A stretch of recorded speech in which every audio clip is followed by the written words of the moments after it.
In 2019, a small team of developers released their very first game. It was initially to be called No Truce with the Furies, clearly in reference to the collection of works published by Welsh poet R.S. Thomas, which shared the same name. That working title would later be scrapped in favor of the much simpler Disco Elysium, though the influences of No Truce with the Furies would remain prevalent in the story. Disco Elysium is a strange title, but it actually works brilliantly. Obviously, disco refers to the music of the 1970s and the aesthetic of that cultural era, but it is also derived from the Latin disco, which means I learn. In this way, Disco Elysium is a double entendre, meaning both that this world is a Disco Elysium, meaning paradise, and also that we are going to learn about Elysium, the world in which the game takes place. It released to booming success, in no small part due to its incredible writing, beautiful art direction, and compelling world building. It then went on to win countless awards. At the time, I looked on with wonder at all the critical acclaim that it was receiving, but had no real means of playing it. I didn't have a PC, and it had yet to be released on any console. That is until spring of 2021, when I was able to pick up the newly released Final Cut edition for my PS5. It would take me a few months to finally get around to playing it, but when I did, well, take a look for yourself. The game is gorgeous, and moreover, its writing brilliant, witty, and emotionally impactful. It takes place in a world that feels remarkably grounded and wholly realized. It has since become one of my favorite games, and has proven to me beyond a shadow of a doubt that video games are able to tell stories at least as compelling, if not more so, than every other medium out there. So why has this game, released by such a small team of passionate developers, gone on to receive so many awards, steal the hearts of millions of players, and confirm to me the true possibility of storytelling in video games? In no small part, it's because it was able to do the impossible. Disco Elysium made a truce with the Furies. This is the message that the player faces when they initially start Disco Elysium. To be honest, it doesn't really mean very much the first time you read it, at least not to the game. The first time you read it, it's just a series of words strung together comprising a small section of the full poem by R.S. Thomas titled Reflections. So what is it about these words in particular that mean enough to be placed at the forefront of the game? The very first thing that we get to see, the very first thing that is meant to pull us in.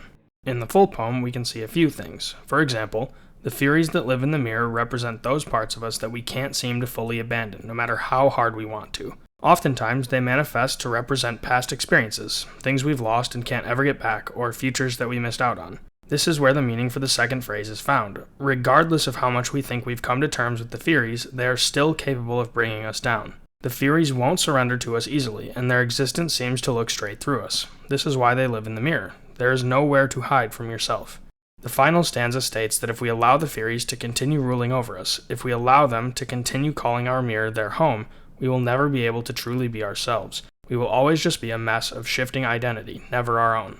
The Furies must be overcome, abandoned if one is to ever become truly and wholly themselves. I disagree though, and I think that Disco Elysium does too. So while this game may open with the words from a poem that proclaims there is no truce to be had with the Furies, Disco Elysium calmly and quietly professes the opposite. A truce can be made with the Furies. Dolorous day. The innocence of humanism, internationalism, and the welfare state turns around to face you. There is nothing, only warm primordial blackness. Suddenly, we are thrust into consciousness and greeted by the melodic sounds of one of the best voice acting performances in recent memory. It greets us with the pain and discomfort of existence, the last thing we hear before opening our eyes. Yes, it is. And you drowned in that sadness a long time ago. You lost. We awaken, stumble around our demolished room until we find our clothes, have a quick chat with a young woman Classier, and head to the first floor to finally meet our partner, and my personal favorite video game co-protagonist, Kim Kitsuragi. In this opening area, we gather some information about the world itself. We are in a large city called Revachol, and more specifically in a smaller district of that city called Martinez. Even more specifically, we are in a local hostel called the Whirling in Rags, where we've been staying for the past 3 days. In the Whirling in Rags, we meet the local cafeteria manager Gart, who informs us of the hefty bill that we owe him for both our alcohol consumption and destruction of his facility, and Lena, the wife of a cryptozoologist who will become important later. We are a cop and member of the 41st Precinct, while Kim is from the 57th, and we've come together to solve a murder case, a hanging, which is the result of some conflict between the local dockworkers union and the company's shareholders. We learn that the police are part of an organization called the RCM, or Revachol Citizens Militia, and while their authority is generally recognized throughout the city, they aren't especially respected in the district of Martinez. This is all incredible setup for the world within which we have been plopped, but wouldn't our protagonist know all of this information already? I mean, hasn't he been working here for 3 days, supposedly working to crack this case? Moreover, hasn't he been working as a cop in this city for a while? Well, yes, but on account of a recent 3-day alcohol-induced stupor, he has forgotten who he is and seemingly suffered some form of amnesia. This may seem convenient, the classic trope of a protagonist having lost their memory just so that the player can begin the game with a tabula rasa within which to inhabit, but it really works quite well.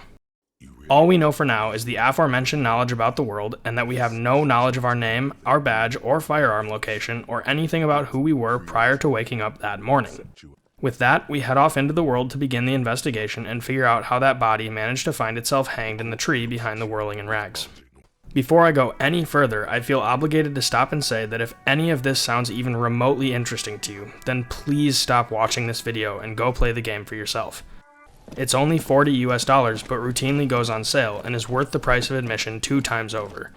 It perfectly blends gaming and literature into a unified form and has a lot of themes that are more easily felt through play than put into words, though I'll do my best to do just that. Seriously, play the game if you can, it really is a special experience. When we make it to the crime site, we see 2 children throwing rocks at a corpse. We try to approach but are unable to on account of the smell. I mean, it has been hanging in the elements for over a week now. So what exactly is preventing us from inspecting the body? Well, this seems like a good time to explain the core gameplay system. Skill checks. This is hardly a new or revolutionary system, leaving the outcome of our character's actions up to a dice roll. However, the thing that makes this game so unique is in the way that it breaks them up into categories. See, the skills consist of the different sections of the human experience. It's broken into 4 large categories called abilities: intellect, psyche, physique, and motorics, all of which are then broken into 6 subcategories called skills. Things such as logic and rhetoric in intellect, empathy and authority in psyche, endurance and pain threshold in physique, and hand-eye coordination or reaction speed in motorics. The abilities are assigned values from the start of the game. Each of the 4 skills starts at a base of 1, and we are then given 8 points to assign each of them as we see fit. The skills you invest in as a player are important because they will not only impact what your character can achieve throughout the game, but they will also dominate your character's thoughts and dialogue options more and more as you invest points into them.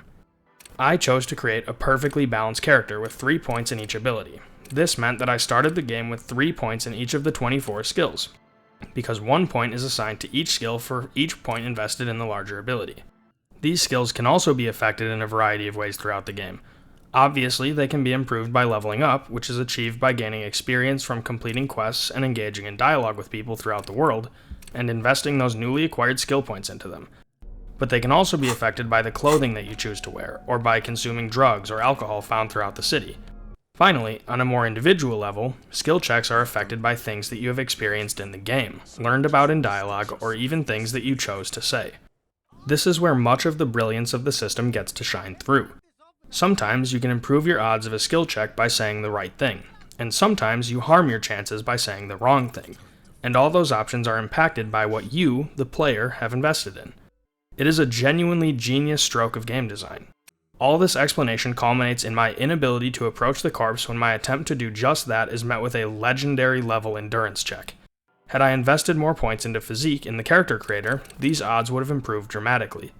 Before leaving, we were able to discover that there were 8 sets of footprints around the hanged man, and that they were likely the group who had strung him up. However, seeing that we only had a 3% chance of successfully approaching the body, I decided to try and improve my odds via one of the other methods and come back later. We begin by exploring the surrounding area where we meet some lorry drivers whose journeys have been halted on account of the labor dispute, a gardener, and a small bookstore which is part of the doomed commercial district where businesses have opened and closed regularly for decades. We get to speak to some of these individuals and eventually stumble upon a statue, the same statue seen in the loading screen before the main menu. Here, the encyclopedia part of our brain begins to tell us a little more about the history of the city. We discover that this is a statue of Philippe III, King of Revachol, and the man who was so profligate and whose reign was marked by such maladministration that it kicked off the downfall of the penultimate superpower of the century, the suzerainty of Revachol. We also learn that this statue was blown to bits during the Communard Revolution at the turn of the century nearly 50 years ago, but was reconstructed in the following years. Some years ago, a group of liberal, artistically inclined individuals, designers mostly, thought it would be ironic to restore the statue of the most wasteful ruler of Revachol in the poorest part of the city. After our brief history lesson, we explore around a few of the other lorry drivers, check out a little convenience store nearby, and get the lowdown on the labor dispute from a man near the gate. He refers to those at the gates as scabs and says that they have come trying to steal away their jobs while they strike for better rights. When speaking to the scab leader at the gates, he refers to them not with the aforementioned pejorative, but as strikebreakers and honest workers who simply want the right to work for a living. We, as members of the RCM and as individuals who are simply here to solve a murder investigation, attempt to remain as neutral as possible. We make our way through the crowd and eventually to the man who is supposedly in charge of keeping the strikebreakers out of the docks. He refuses to let us through to speak with the union leader and spouts some racially charged philosophies. We go back to the Whirling in Rags, find a locked blue door in the kitchen, discover that the mess hall is reserved for the union and that they'll show up there eventually, and ask Gart to give us the key to the dumpster in the courtyard so we can search it for evidence. In the dumpster, we find some raggedy old clothes, a racist mug, and a clipboard which we quickly recognize as our own, full of relevant information about ourselves, many previous cases, and the current case too. We also find a card on the inside of the clipboard and begin to see the first glimpse of the Furies that still have hold over our hero. In the card, we find a letter, written in a young woman's handwriting. You, every step I take will get lighter. It almost makes me run. Sometimes I do. I can't believe I met you. I can't believe the happiness I feel with you. You have a vast, vast soul, and I will always, always, always come back to it. We collapse onto the ground, feel the ledger fall from our hand, and are greeted by the game's logo, matched with some beautiful somber music. Then, our ancient reptilian brain and limbic system welcome us back to existence. He speaks of the sickening longing, the unwell emotion. Even in the darkness, he's grasping for it. Still trying to hold on to the great sorrows slipping in the water. Slimy. It is at this point that we receive a thought called White Morning, and are given a great opportunity to explain another mechanic of the game. Throughout the playthrough, and as we experience things in the world, we may have a sort of light bulb moment that provide us with different thoughts or problems to confront. These can then be activated by spending a skill point to unlock a slot in our thought cabinet, where they can then be placed. These may provide passive negatives to our stats in the short term, but if we leave them there, marinating for the full time required, we will eventually recognize a solution and be provided with passive buffs for having taken the time to contemplate it. These are often how we learn about our past, confront the hardships of the current situation, and learn about the world. Eventually, Kim finally gets us to come to, and we awaken in the bright lights of his vehicle. When Kim asks what happened, we respond with, "I came in contact with the burnt-out ruins of the past, Lieutenant," to which he responds, "That does sometimes happen." We search Kim's vehicle and take a pair of chain cutters, a pry bar, and a flashlight, all of which may come in handy later. Then, in the headlights of the vehicle, we are able to inspect our own statistics as a detective, which are marked on our clipboard and only visible in special lighting. There are 3 rows of perforations along the edge of the ledger, the first row with 18 representing our years on the force. The second, containing more than 200, is the number of cases we've managed to solve. And the third, containing a tame 3 perforations, is a tally of how many people we have killed while on duty. Kim remarks that we must have been a great cop to have solved that many cases and only killed 3 people in the tough district of Jamrock where Precinct 41 is. We head back into the hostel, return the dumpster keys to Gart, and make our way towards the bay. Here we encounter a woman named Joyce Messier, and discover that she is the representative of the Wild Pines Corporation, the owners of the harbor, and was sent to negotiate with the union representatives on behalf of the company. We get some background on the company and learn that the union had halted negotiations with her a week ago. She went to discuss their terms with them, but was greeted with the slogan, "Every worker, a member of the board." Her company was of course appalled by this notion, and then negotiations quickly halted after the lynching took place. She goes on to explain that the Clare brothers, who are the heads of the union, are, by her estimation, entirely corrupt and don't work in the best interests of the union anyway, rather for themselves. We then agree to investigate some local drug trade rumors in exchange for information and go off to seek evidence of this supposed smuggling. Along the way, we run into two elderly men playing a game in a crater. One, Rene, was a soldier in the Royal Army before the Communards took over Revachol. In his inability to let go of the past, he is still wearing his service uniform. We ask around the lorry drivers for information about the drug trafficker, but none of them are willing to share any information they may or may not have. Without any credible leads, we head down towards the fishing village and find a pawn shop, where we discover that we pawned our own service weapon a few days prior, but he has already sold it to someone else. Still searching for clues about the drug trafficker, we head into the bookstore in the doomed commercial district and discover a drape hiding some sort of back room. When we ask the shop owner about this, she remarks that the store is cursed, and that the drape is somehow meant to ward off the evil that has shut down all of the other businesses. Unable to reason with her, we pull open the curtains for ourselves and find a locked door covered in trinkets and charms that she believes will help ward away the evil business-killing spirit. I try to break the door down but fail a pain threshold check. We head back to one of the lorry drivers and intimidate him into giving us information about the drug trafficker. Supposedly, her lorry is just past the statue of Philippe III. We head back to it and investigate her lorry, where we discover a special radio transmitter, which must be used for secret communications. Armed with this information, we head back to Joyce and report that we have opened an official investigation regarding the alleged drug trafficking, and she, in exchange, provides us with what she knows. She informs us that the Wild Pines hired mercenaries to come and investigate the situation with dock workers, and that the strikebreakers are those militia men planted by the corporation to try and pressure the Union. These members are violent and extreme, and one of them is our victim, still hanging in the courtyard behind the whirling in rags. She worries that with tensions this high, the current situation could result in a bloodbath between the remaining security detail and the Union workers. Supposedly, the hanged man had assaulted a local woman and was punished by a group of Union workers known as the Hardy Boys in response. That is, he was hanged. She reports that the remaining two military members continue following orders for now, but that they are secretly planning a tribunal in which they will execute the Union workers they believe to be responsible for the death of their superior, named Lely. Essentially, if we don't find a solid suspect upon whom to place the blame for the murder soon, the militia may choose one, or many, indiscriminately. After all this important news, it's about 10 p.m., and Kim suggests that we'd better call it a day. After all, the nights are still miserably cold this time of year. It's at this point that I'm reminded of a minor problem. I don't have enough money to pay for the repairs to my room, or the rent for the night. When confronting Guard about it, he refuses to budge, insisting that he means no offense and that he's only trying to protect the best interests of the establishment. At this point, Kim chimes in and states that he may have a solution. Our Esprit de Corps chirps in, too, and tells us that Kim was really hoping it wouldn't come to this. Turns out Kim has some valuable hubcaps that he confiscated a while back that can be sold to the pawn shop to cover my expenses. This, of course, shows us a lot about Kim. Even despite being a sort of wrecking ball of a cop, and one who hasn't done a particularly good job on this case so far, he is still willing to extend us an olive branch and give us another chance. We even get the first of a few incredibly heartfelt moments between the two. No, that would be silly.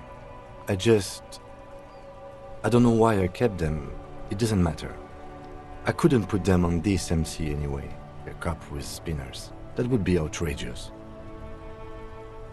He flashes a smile, barely visible in the dark.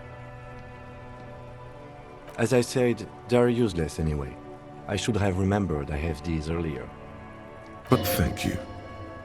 These are the sort of moments that define the game for me. We see throughout the daytime all the hardship and brutality of living in Revachol. We even get hints that our own hero is haunted by those Furies that he sees in the mirror. But even so, there are moments when we still see those flashes of humanity. As much as the game's mechanics make it a joy to play, it's these quiet scenes that allow it to transcend the medium and become more than the sum of its parts.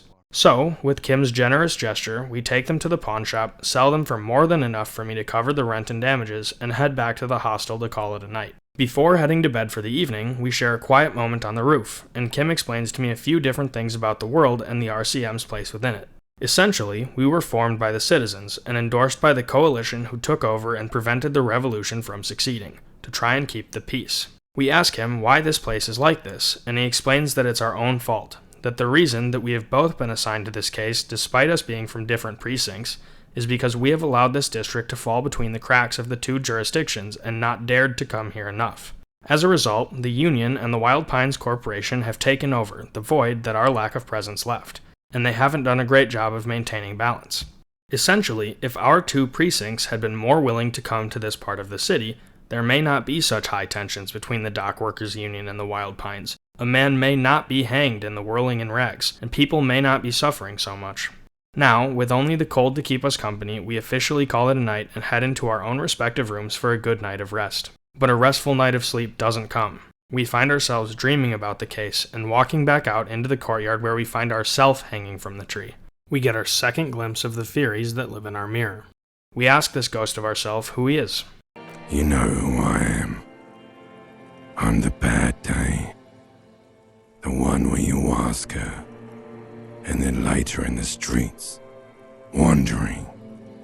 It's the worst day of all time, Harry dear. And it's coming. She will hear about it on the phone. Reality will turn into a grotesque nightmare. This will be the last thing you did to her. Tell me, do you remember the love of your life? That's right, funky baby. And you just stood there. One hand on the bottle and the other on your dick. Watching her go. Let it all be dragged away from you. Tell me, where are your friends? Human beings have friends, Harry boy. Where the hell are yours? No, it's gone. 3 times gone and never coming back. You failed. You failed me. You failed Elysium. Everything. The Pale and the Useless. On the surface. The outer magnetosphere. Burning, furious truth. 8,000 years of written history. You really dropped the ball, Harry. 4.6 billion people. And you failed every single one of them. You really fucked up. With the second glimpse of the Furies who call our mirror their home, our restless night of sleep has come and gone, and we find ourselves waking to the second day of the investigation.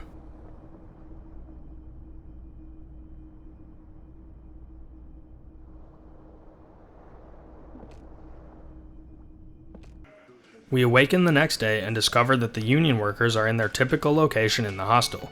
They'll be there all day though, so we decide to head back towards the dock and find a way past the racist guarding the entrance. I pass a physical instrument check and manage to knock him out, press the button, and enter the docks. We make our way along the balconies and eventually come to the shipping container in which the union leader, Everard Clare, has set up his office. He recognizes Kim and I immediately and even knows who I am, referring to me as Mr. Harry Dubois. He tries to earn our favor with some real, but we turn him down. He then confronts us about our lost gun and information he has about the murder, but that if we want his help, we need to do a favor for him. Again, attempting to remain a neutral party, we decline his offer. We leave the docks and head back to the Whirling in Rags to speak with the Hardy Boys and see what they know about the hanged man. They admit to having hung the man, supposedly because he assaulted a local woman, but also threaten that the 2 of us will have a hard time arresting all 7 of them for the crime. Speaking of the 7 of them, we mentioned earlier that there were 8 sets of footprints around the body. When asked about this, they accidentally reveal that the 8th Hardy Boy is a woman, but refuse to give up any more information about her. We then retrace our steps back to the hanging body and successfully approach it for closer examination. We learn that he's wearing expensive ceramic combat boots, is hung with an industrial-grade strap from the harbor, and is covered in speckled tattoos. After attempting to get him down and failing, we are forced to ask for the union's help. Having gotten it down, we are able to perform our field autopsy and assess that the victim is a 50 or so year old male. He's also covered in scars, presumably from his time as a soldier. We find that all of his injuries seem consistent with that of a hanging, but our inland empire chirps in and tells us that this body may hide mysteries, and so we decide that before sending the corpse in for official examination at the coroner's office, we should investigate it one more time ourselves. Unfortunately, I only have an 8% chance of succeeding the perception check required to do so, and therefore we store him in an abandoned freezer in the doomed commercial district until I can increase my odds of success. We also find, past the bookstore's boarded up door, that there's an old role-playing game studio, a workout center, a wartime bunker, and a woman who earns a living crafting and selling dice. We then head to Joyce Messier on the coast and present her with the photo of the hanged man, and she informs us that she too is unsure what all of his tattoos mean. She then tells us about the revolution that failed nearly 50 years ago and how Revachol has been in shambles ever since. She tells us that things seemed to settle down in the 30s nearly 20 years ago, to which we remark that it was when they discovered disco. She carries on to explain to us that the universe is comprised of two separate entities: Isolas, which are essentially continents, and of which there are 7, and the Pale, which is an unqualifiable connective mass that covers 72% of the known world and separates the Isolas from one another. More importantly, this mass of Isolas and Pale is endearingly referred to as Elysium. She then goes on to describe the Pale further. Achromatic, odorless, featureless. The Pale is the enemy of matter and life. It is not like any other, or anything in the world. It is the transition state of being into nothingness. She explains that all properties of physics stop working in the Pale, including mathematics, and that some even argue that the laws of psychology and history also stop working. That the Pale may not be rarefied matter, but rarefied past. She also tells us that the ratio is slipping, and that reality is being gradually consumed by the Pale. After this lowdown on reality, Kim and I decide that it's getting late, and should head to bed for the evening. This day was filled with much more miscellaneous exploration of the city than major plot points, and with that, our second day of the investigation comes to a close. There's no dignity here. Only reflections of your body mass. Flashes of the day. You keep coming back to yourself in the mirror, but why? To admire all your accomplishments? We open the third day by once again discussing the murder with the Hardy Boys, and we're informed that the woman who was supposedly assaulted was Classier, the woman we immediately spoke to the morning of the first day. Before heading back to the second floor to speak with her further, we notice a pair of strangely dressed individuals loitering near the stage. Eventually, when we finally make it to Classier, she reveals to us that she was not assaulted, and was actually the one who called the crime into the RCM. We learn that Classier was a special operative from another Isola, and has fled here to try and escape those from her past who didn't so much appreciate her deception. She fears that Lely's death may have proven that her past has caught up to her. She tells us the real story of what happened. The hanged man, Lely, had been shot in the back of the head during an intimate interaction between she and him, and the Hardy Boys had made up this story and strung him up behind the hostel as an attempt to keep Classier safe from harm and suspicion. We were then able to use visual calculus to assess potential locations from which the shot may have come, and narrow it down to 4 options: the roof, the boardwalk, Land's End, and the islet off the coast. We then also learn about the woman who is the 8th Hardy Boy. Her name is Ruby, and she is the one who came up with this plan, and is also the one who is performing the illegal drug transportation through the harbor. This makes her an important witness and suspect, and we must find her for the case to proceed. We also discover the pinball workshop that was past the mysterious blue door from earlier, and find unknown fresh footprints in the dust leading out to Classier's balcony, in addition to a few dried maybell flowers. We head back to Lely's body to confirm that he really did have a bullet wound, and find a tiny entry and bullet in the back of his throat. At this, I send Kim off with the body back to the coroner's office and have the rest of the day to do some solo investigating. I started with some preliminary scouting of the fishing village past the previously destroyed water lock. In the opening, I find my destroyed motor carriage crashed through the ice, which I presumably did during the 3-day bender. While I waited a few hours for the tide to recede enough to uncover what may still be inside the vehicle, I contemplate the city. Dreaming, drinking, fucking, fighting, trying to improve their lives, wishing for a better tomorrow. This is another moment of the game that just made me stop and contemplate, because it's so incredibly powerful. It's why this game feels so grounded. We spend all of these days in-game speaking to people about all of their problems. They're fighting for better rights at work. They're trying to create a successful business in a rundown commercial district. They work menial, boring jobs to make ends meet, and they're stuck in their lorries far away from their home and dreaming of their families. But at the end of the day, they all still hope, because all of those people are doing what they must to try and make it to a better tomorrow. It's what our character is trying to do too, even through his alcohol problems and in spite of those Furies that haunt him in the mirror. Everyone is hoping for a better tomorrow. Everyone is trying to make a truce with the Furies. With this, the tide recedes, and I manage to recover my badge and some other miscellaneous goods from the vehicle. I then head into the village itself and begin speaking with the people who live there. I find a woman with 2 children, 3 drunk old men, and an old woman who offers to let us stay in her extra cabin for free. No more dealing with grouchy old Gart. I then went further toward the coast and found a payphone. In spite of not being able to remember any specific phone numbers, I dial up some random ones until I finally hear a dreaded voice. Dora, the love from our hero's past. She pleads with us to leave her alone, that she's happy now, mostly moved on, and a million miles away.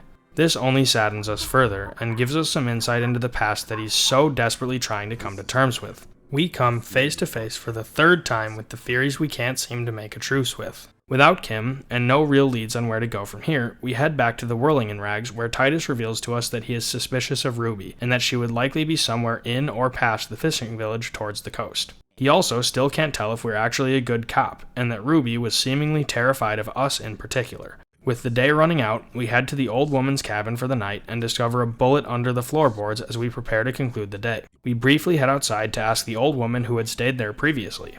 Turns out it was Ruby. With this information, we head into yet another sleepless night of memories of the past, only to be greeted by the trials and tribulations of the fourth day of investigation. On and on it goes, for untold hours. At the disco where you first asked her to dance. We head over towards the coast and investigate a building with a giant painted mural, and are told some of the history by a man there with his son. We also find an impossible shivers check that would allow us to listen to the wind. Thinking that we will come back to further investigate this strange building later, we decide to keep investigating the coast. Eventually, we come to Morel, the cryptozoologist and Lena's husband. He explains to us that he is searching for a very rare cryptid called the Insulindian phasmid among the reeds. They've been placing traps along the coast for days in the hopes of capturing it. Lena supposedly saw this cryptid many years ago, and in an act of love, Morel has been trying to discover it ever since. At any rate, we convince Morel to go back to the hostel in order to reunite with Lena in exchange for Kim and I checking the traps for him. We need to look for evidence along the coast anyway, so it seems like a good enough excuse to wander around in the brush. We check all the traps before heading back to the commercial district and find that one of them, curiously, is actually missing the bait. While searching, we also eliminated a few of the spots that Lely could have been assassinated from.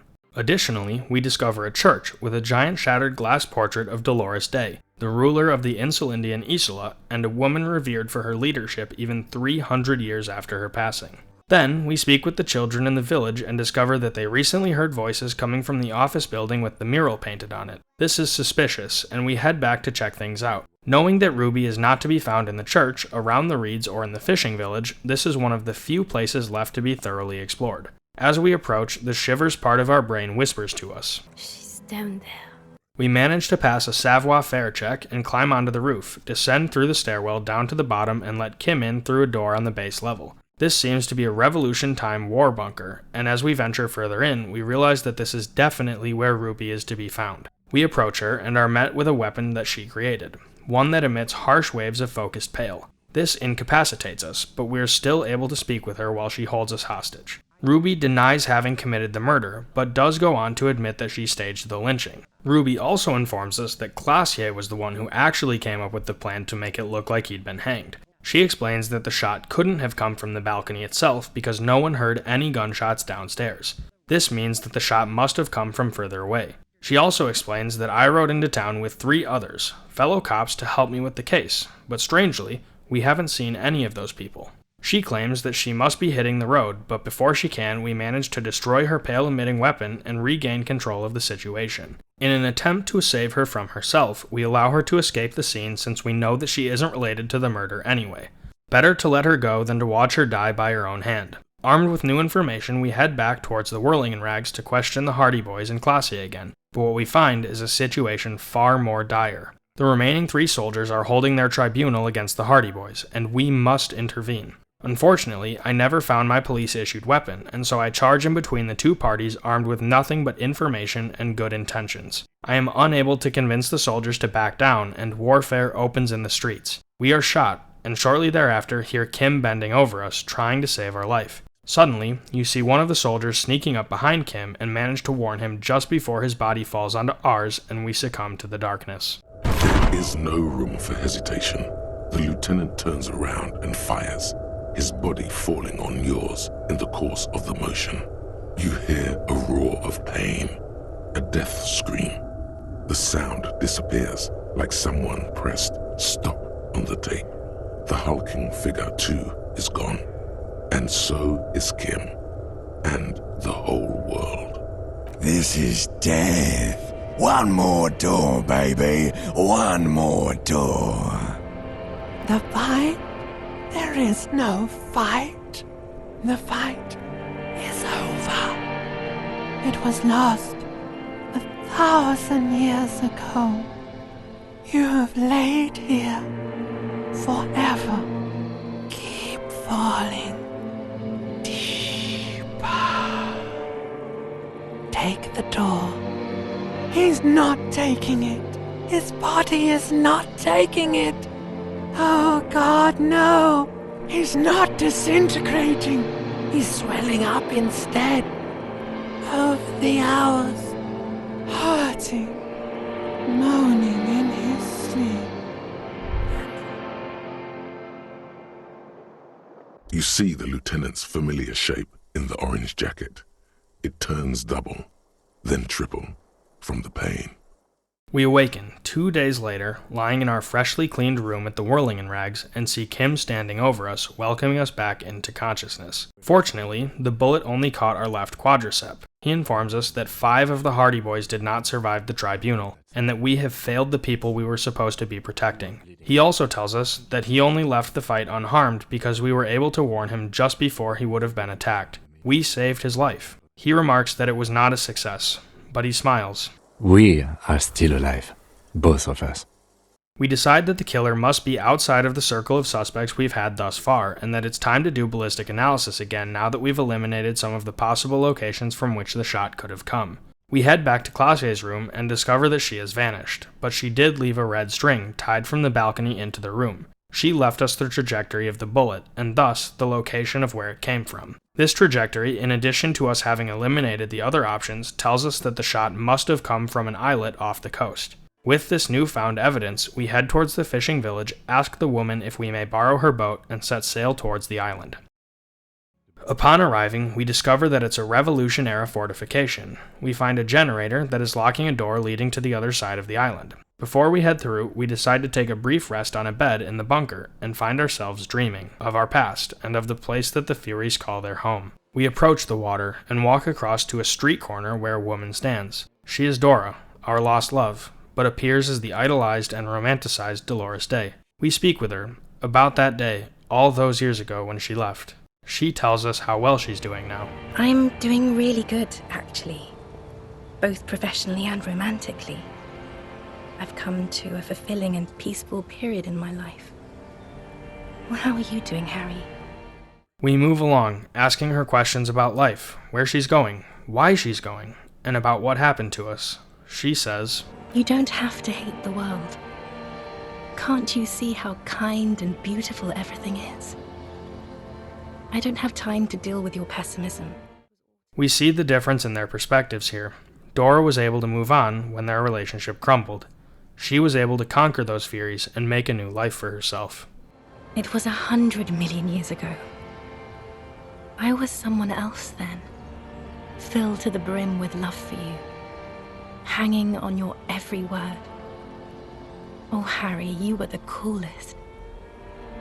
But I'm no longer that person. This has taken her place. It will devour you. Harry, I will eat your mind. Harry never managed that. Harry still sees those Furies reflected back at him. Dora even articulates exactly why we keep having dreams like this, and why those Furies continue to haunt us.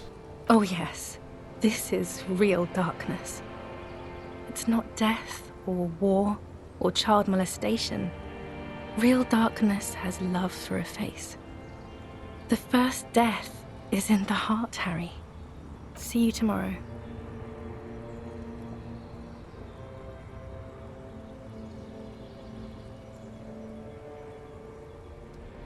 With that, our dream comes to a close, and we're left in reality, with nothing left to do but solve a crime. We explore the island a bit more and discover a sniper's nest where the shot could have come from. Right in the center of the opening, we see Classier's balcony at the Whirling in Rags. We share a small moment of regret over the needless death that occurred a few days ago, of the lives that we found ourselves unable to save. With that, we head through the door locked by the generator, and find a weary old man sitting by an extinguished campfire. He's a holdover from the failed revolution half a century ago and one of the only communards that survived the conflict because he deserted. The combined might of international capital, all at once, all the greed and terror in the world, tore into Revachol. It lifted streets from the ground and turned houses into ghosts. We were in the flak tower, huddled on the floor. The artillery was 80 kilometers away in Ozon, but I knew the commune would fall. We would all be turned into ash. He is the deserter, Josef Lilianovich Truce, and he's been living on these scattered islands along the coast for the past 43 years. He, like us, is unable to come to terms with his past, with the fact that the revolution he believed in so wholeheartedly failed, that he failed and deserted, and that the Revachol he once knew and loved has fallen so far in his lifetime. He recognizes that the time for revolution has come and gone, that his beliefs will never come to fruition, that he will perpetually be living in the past. I have holes in my brain, years missing, others filled with pain only. A decade of, I don't even know what, inferno? We continue on and present him with our evidence, the sniper's nest with the perfect view of the hostel room, the dried maybells on Clasier's balcony that cover the island he resides on, the long-range firearm he has in his possession. He finally admits to having shot the man. I had them in my sights, both of them, him and the whore. I was breathing with them, in phase, and I pulled the trigger and flew on the air until I landed in his mouth. He carries on, giving us his motive. Jealousy is a reactionary concept. I didn't like the Reaver enjoying himself, drugged out, soothed in the arms of a young woman. I wanted him to die so he could not enjoy life anymore.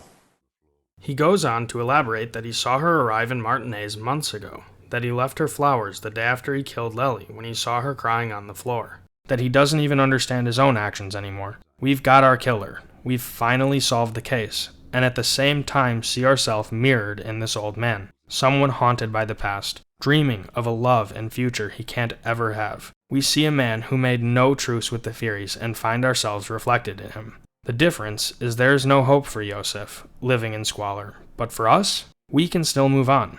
We can find new purpose and new love.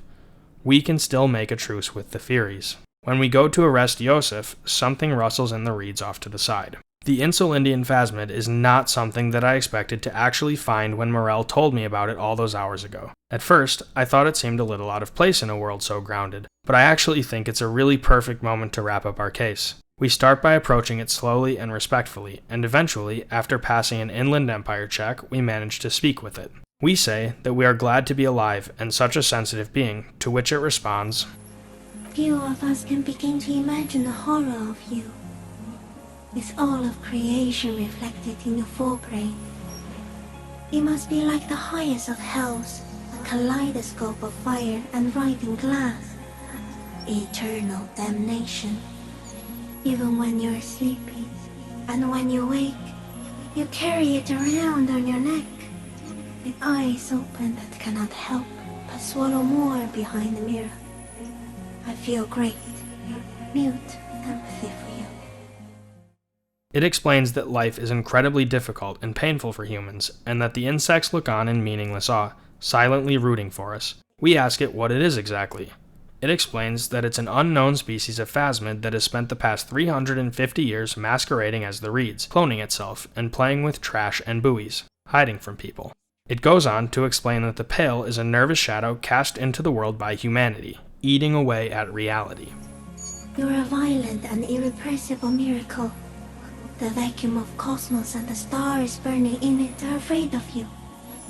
Give me enough time, you will wipe us all out and replace us with nothing. Just by accident. We go to say goodbye to the phasmid before it tells us that it has one more thing to express to us. I also have one more thing to say to you. That woman, turn from the ruin. Turn and go forward. I ask what woman it is referring to, and it replies, You cannot lie to me. Behind you, he smells of fires. So awfully far you were prepared to go in her presence. And it. Kim snaps a photo as I reach out to softly touch the phasmid's whisker. We have a brief moment of contact before I step back and it retreats, sprinting away across the ocean surface.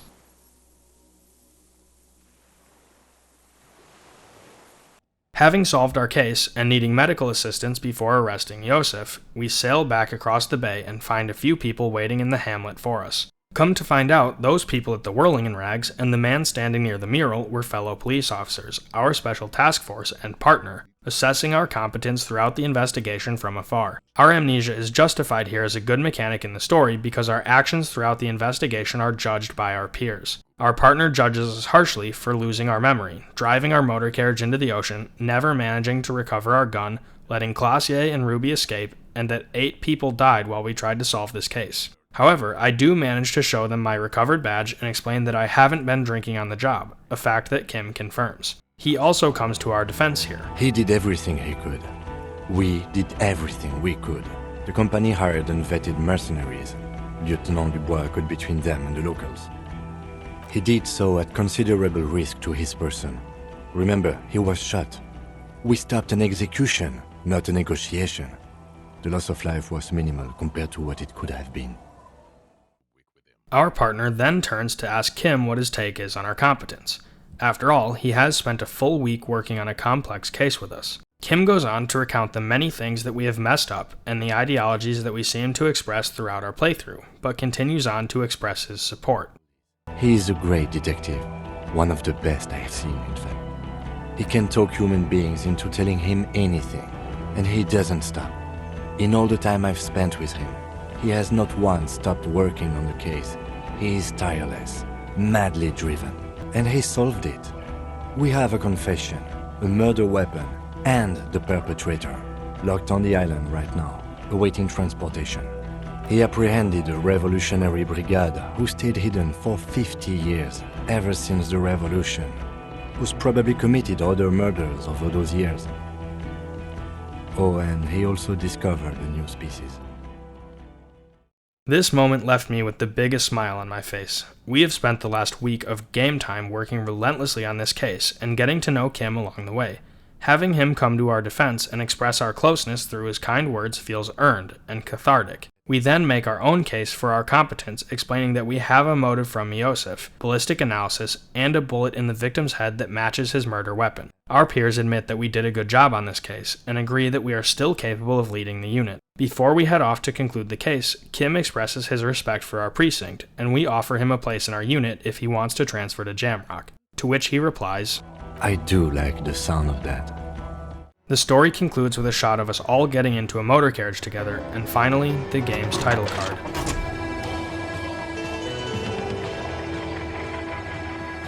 All of this left me feeling both fulfilled and empty. You know, the way that a really impactful story sometimes does. I loved the game in its entirety, but I couldn't quite put my finger on precisely why it had left such a mark on me. Its long, winding story and complicated emotional themes had left me caught in a web of reflection that I wouldn't solve until many months later, when I put the soundtrack on while doing some writing and became overcome with a wave of nostalgia and reminiscence for Revachol. Those old broken-down streets, crumbling buildings, and somber people had instilled something in me that wasn't quite tangible or easily explainable. This game's world, and the citizens which reside in it, may be sad and beaten down, but ironically, they left me in a state of quiet and introspective longing. All of this washed over me as I listened to those somber horns playing in the background, perfectly tuned to the state of Revachol and its people. They sounded tired and mournful, and yet also hopeful. This is the feeling that the game left me with. It doesn't end on some triumphant victory over the forces of evil like many games do. We don't defeat any dragons, rescue a princess, or bring balance to the world. No. Disco Elysium's victory is much subtler and much quieter, and its message is all the more powerful as a result. This is part of the game's genius. So many video games are loud and obnoxious, and don't get me wrong, I play plenty of games like that too, but this one respects its players and lets them discover the meaning of their experience on their own. And I did. I learned a lot from Disco Elysium. not the least of which being that life goes on whether we like it or not. We can either wait around and wallow like Iosef, or we can head out in search of cryptids. We can fight for better rights. We can protect those we love and yearn to return home to them when life carries us far from their warmth. We can either confront the Furies and make a truce with them, or we can let them continue reflecting back at us until the point of self-annihilation. And if we do, we risk destroying everything, not just ourselves. This is proven throughout the game by talking to both Joyce and the Phasmid about the Pale, both of whom seem to express that the Pale is essentially the manifestation of humanity's past. They also both express how dangerous it is. An intuitive conclusion of that development is that one day the Pale will cover everything. But this sort of talk is mostly left to extremists. Most people, and indeed most private and government sector organizations, entire civilizations and religions even, find handy ways to ignore or downplay that knowledge. They say Pale is death, but for the universe. No, you are. The moral of our encounter is, I am a relatively immediate life form, while it is you who are a total extreme madness. A volatile simian nerve system ominously new to the planet. The Pale too came with you. No one remembers it before you. The Nidarians do not. The radially symmetrics do not.